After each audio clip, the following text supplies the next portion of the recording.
Question. If I'm sick, can I think rationally?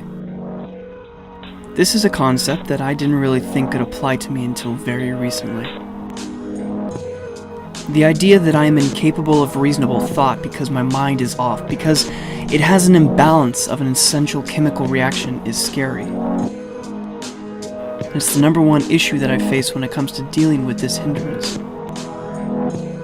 The weirdest part about it is that I don't know the difference between what's widely considered rational and irrational, or at least I don't think so.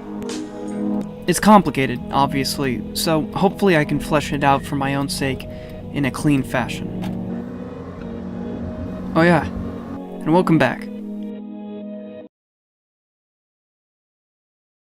About 2 weeks ago, a couple pals I work with at the local news station invited me to co-host in a podcast about superhero movies.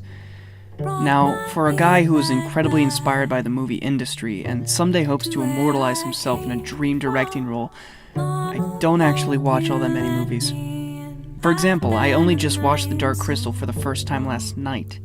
And if you were to ask me, "Hey, have you seen a popular movie?" I more than likely will reply with, "No, but it's in my Netflix queue."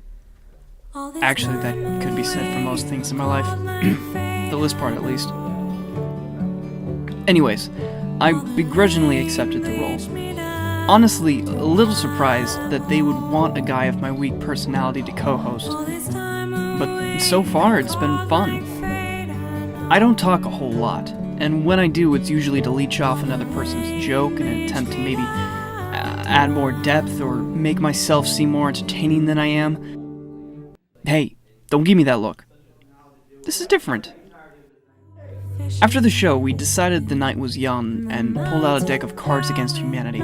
And this group of guys make it easy to forget about your problems outside these concrete walls. We all felt pretty good about how the recording went, so we had a good laugh in the game and shared a few good stories. Some more embarrassing than others, but there was no worry of judgment or rejection. In LA County Jail, word is you can trade 200 cigarettes for an ice pick lobotomy for the human body. Teenage pregnancy. Oh. That's fair. And look, I believe we are all free to our prejudices if kept in your head and not acted upon, which, after expressing an opinion like that, you should know you are fully free to your disagreement, but that night you would know. We are all dealing with something, and we can all communicate in our acceptance and embrace of each other. A beautiful thing. A blessed thing. Was that irrational? My opinion of myself, my standing on free speech, my impression of who my friends are those unreasonable? Sure, the ideas concerning death are really my main concern when it comes to inappropriate thought. But when it comes to life and the world around me, I just might have it right. In the world we live in, where everything is questioned, and everything is subjective, where can I find objective truth? An unquestionable, set in stone, firm ground to set my roots in rather than to bury myself inside of. My value to myself and others, my faith in a born-into religion, the earth that I don't feel at home in. What do I believe in when my perception of reality is mutated?